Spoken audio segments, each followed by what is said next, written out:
Саламатсыңар бе? Катя Бивалғы қайрылы қылып қойын, ошоға орысша сөйлейін. Мое обращение Катя Бивал. Катя, тут в Бишкеке уже 11 утра, в Питере, наверное, уже 8 часов утра. Мы до 8 утра ждали от вас ваших извинений.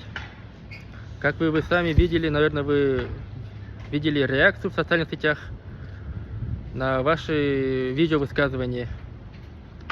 И мне уже наши правоохранительные органы начали проверку насчет ваших видеовысказываний. И мне до утра писало очень много людей. С Кыргызстана, Казахстана, России, Европы и Америки. И все готовы меня поддержать, чтобы мы подали на вас в суд. Наши дальнейшие действия какие будут? Мы, наверное, соберем около 10 миллионов рублей и наймем лучших адвокатов в Питере. И из Бишкека тоже отправим адвокатов, чтобы на вас подать в суд. И вы, конечно, понесете ответственность, я думаю.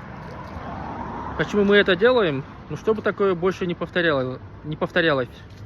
Чтобы другие больше такие высказывания не делали, назидание другим. И лучше всего будет, если вы